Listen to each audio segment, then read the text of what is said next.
देखिए बचपन से ही हम लोग किस्से कहानियों और टीवी पे देखते सुनते आ रहे हैं कि कई सालों की भक्ति के बाद जब भी असुर दैत्य या मानव को भगवान मिले हैं और उन्होंने कोई वरदान मांगने के लिए कहा है तो सबसे पहले इन सब के मुंह से एक ही बात निकली है। मैं अमर होना चाहता हूँ ब्रह्मदेव, पहले मुझे अमरता का वरदान दें। आप मुझे अमरता का वरदान प्रदान करें ब्रह्मदेव। और हर बार ईश्वर ने इन सबको ये कह के टाला है कि भाई कुछ और मांग ले, क्योंकि जिसकी शुरुआत हुई है उसका अंत भी होगा। इसमें कोई रॉकेट साइंस नहीं है। थोड़ी देर में हड्डियों का थक जाना, याददाश्त का हवा की तरह उड़ना और पूरी बॉडी में झुर्रियों का बिना बुलाए आना। अपने बड़े बुजुर्गों की ऐसी हालत इंसान सदियों से देखता आ रहा है और ये देखकर सोचना कि कल को हमारे साथ भी होने वाला है, हर कोई घबरा जाएगा। और रियलिटी में लंबी ज़िंदगी का होना या फिर काफ़ी सालों तक जवान बने रहने की जो चाहना है, ये ब्रह्मांड ने खुद इसका कोड हर एक जीव के डीएनए में डाला हुआ है। और इसे पाना कैसे है ये नहीं बताया।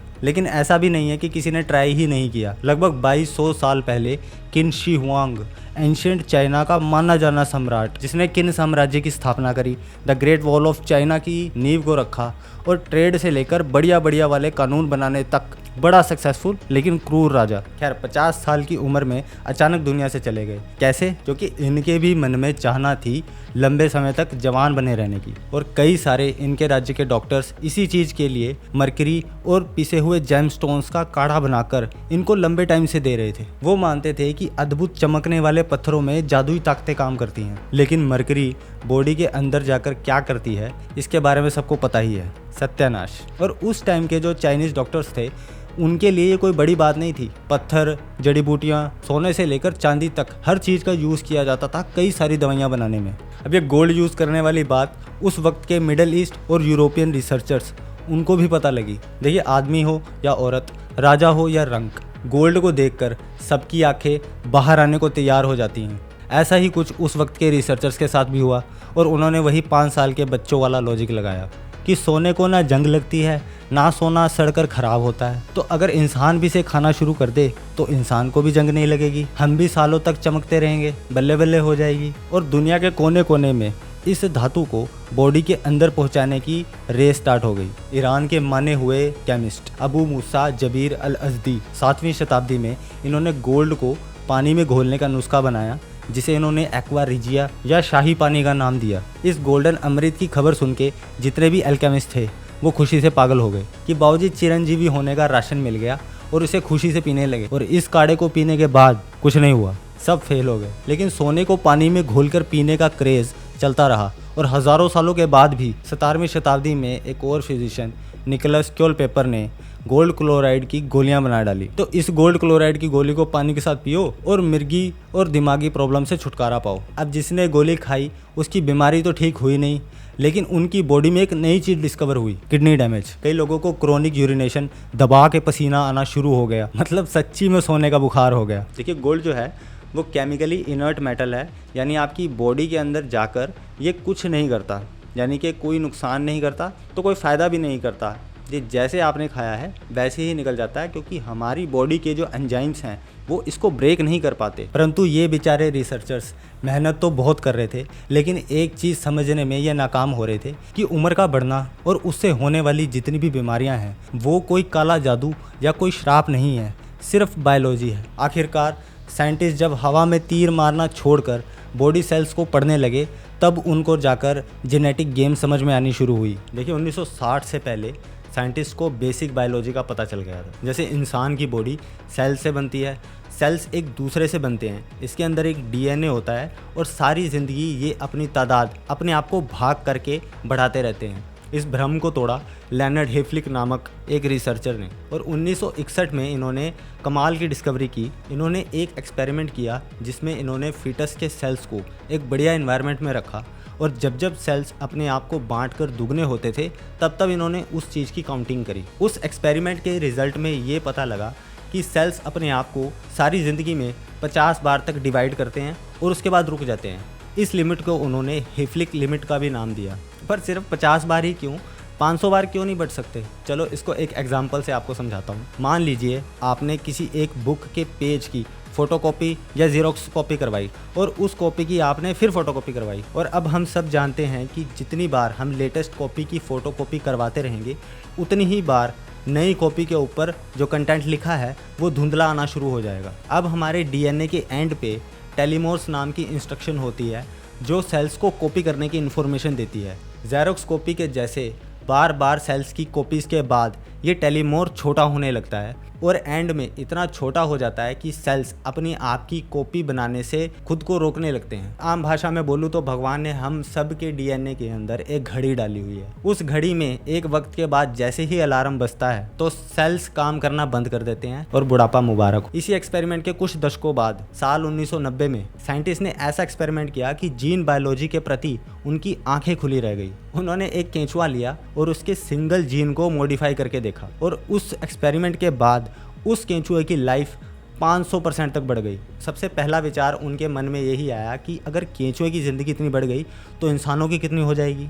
फिर उन्होंने सोचा कि इंसान सिंगल जीन वाला जीव तो है नहीं, तो पहले ह्यूमन बॉडी के बारे में थोड़ा और पता कर लेते हैं। काफ़ी टाइम तक रिसर्च चलती रही और उसके बाद उसमें कई सारी डरावनी चीज़ें सामने निकल कर आई। सबसे पहले नंबर पे आई ज़ोंबी सेल्स, पुराने हो चुके सेल्स जो अपनी लाइफ जी चुके हैं लेकिन बॉडी में खुद को हटाने से क्लियर कट मना कर देते हैं, क्योंकि इनके अंदर का जो डीएनए है वो डैमेज हो चुका है लेकिन ख़त्म नहीं हुआ और अपने आप को ख़त्म करने की बजाय ये बॉडी में पसर के बैठे रहते हैं और खुद को छोड़ो दूसरे सेल्स को भी ये काम करने से रोकने लग जाते हैं। और फ़ायदा तो एक नहीं कर रहे, उल्टा नुकसान ज़्यादा कर रहे हैं बॉडी के अंदर। धीरे धीरे ये बॉडी में और ज़्यादा टॉक्सिक मॉलिक्यूल्स छोड़ना स्टार्ट कर देते हैं जो टिश्यू और ऑर्गन दोनों को डैमेज करना शुरू कर देती है। आप सबने देखा होगा कि बड़ी उम्र के लोगों में सूजन, दर्दें या एज रिलेटेड बीमारियां जैसे अल्जाइमर हो गया या गठिया होगा, देखिए डायरेक्टली इनडायरेक्टली ये सब ज़ोंबी सेल्स का किया धरा है। नंबर 2 पे है सबसे इंपॉर्टेंट एमटोर। ये प्रोटीन सेल को एक्शन लेने में हेल्प करता है कि कब ग्रो होना है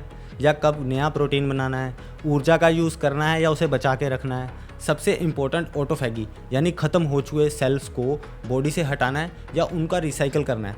इतनी सारी जिम्मेदारियां होती हैं इसके सिर पे। अगर आप बहुत ज़्यादा खाना पीना शुरू कर देंगे तो एमटोर बहुत ज़्यादा एक्टिव हो जाएगा। अब जितना ज़्यादा एमटोर एक्टिव होगा उतनी ही तेज़ी से सेल्स की ग्रोथ होनी शुरू हो जाएगी और ज़्यादा ग्रोथ की वजह से कोशिकाएं खराब होने लग जाएंगी, क्योंकि एमटोर डेड सेल्स की सफाई धीरे करने लगता है जिससे ऑर्गन्स में टॉक्सिन का उत्पादन शुरू हो जाता है। कैंसर, डायबिटीज़ के चांस आसमान छूने लगते हैं और बॉडी फुल स्पीड में बुढ़ापे की तरफ भागती है। अच्छा, आप में से कई लोगों ने सुना होगा कि व्रत रखने से ईश्वर खुश होते हैं और आपकी मनोकामना पूर्ण करते हैं, लेकिन बायोलॉजी में व्रत रखने से एमटोर उतना ही ज़्यादा बैलेंस होने लगता है और बुढ़ापे की प्रक्रिया धीरे हो जाती है। लेकिन जो भी चीज़ मैंने आपको समझाई है उसका आपको अगर ज़िंदा एग्जाम्पल देखना है तो डेविड सिंक्लेयर, हार्वर्ड यूनिवर्सिटी के प्रोफेसर, जिनकी एज 55 साल की है लेकिन आज भी वो 30 साल के लगते हैं। कैसे?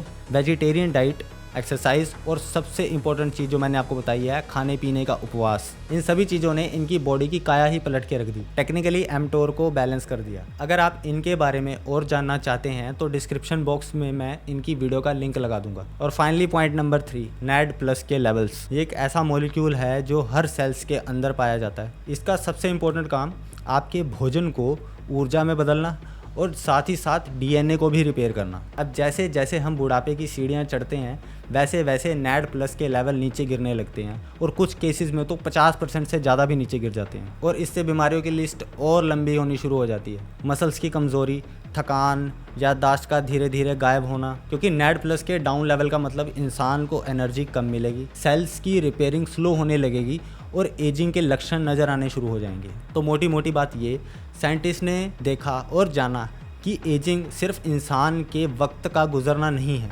बल्कि कई सारे बायोलॉजिकल फंक्शंस का एक टाइम पर आकर काम ना करना या बिल्कुल ठप हो जाना होता है। तो अगर ये ठप फंक्शंस को हम दोबारा से स्टार्ट कर दें तो क्या उम्र दोबारा से लंबी हो जाएगी? जवाब है हाँ जी, कुछ हद तक। देखिए, साल 2023 में एक ऐसी मेडिसिन इस मकसद से बनाई गई थी कि ऑर्गन ट्रांसप्लांट के बाद बॉडी अगर उस ऑर्गन को रिजेक्ट करती है तो उसे ऐसा करने से रोकना, टेक्निकली हमारे इम्यून सिस्टम को शांत करना। लेकिन इसका एक और अद्भुत इस्तेमाल सामने निकल कर आया। बूढ़े हो चुके चूहों की टेस्टिंग के बाद इस दवाई ने उनकी लाइफ 30% तक बढ़ा दी। कैसे? देखिए, जिस एमटोर के बारे में मैंने पहले आपको बताया था कि ओवर एक्टिव होने से बॉडी बुढ़ापे की तरफ दौड़ने लगती है, इस मेडिसिन ने उसी एमटोर को बैलेंस कर दिया। जब एमटोर बैलेंस हो गया तो वही व्रत वाली कंडीशन आ गई।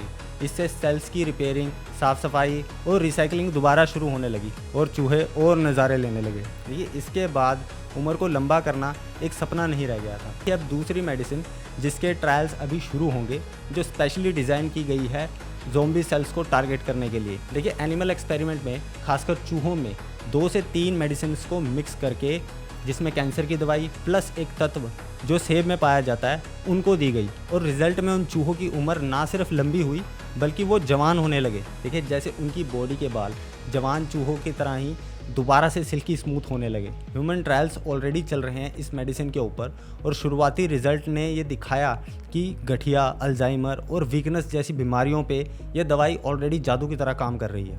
और तीसरा NAD प्लस बूस्टर्स जैसे NMN और NR, ये एक तरह का एंटी एजिंग सप्लीमेंट बन के सामने आया जिसका काम सेलुलर एनर्जी को फिक्स करना, बस सिंपल। शुरुआती एक्सपेरिमेंट में रैट्स को बढ़िया क्वालिटी के NAD प्लस बूस्टर दिए गए और चूहों में ऊर्जा दिखने लगी, उनके सेल्स और अच्छे तरीके से काम करने लगे और वो क्लियरली अपने मूवमेंट्स को कंट्रोल करने लगे। ये देखकर साइंटिस्ट की खुशी का ठिकाना नहीं रहा और फिर इंसानों पे ट्रायल शुरू हुए।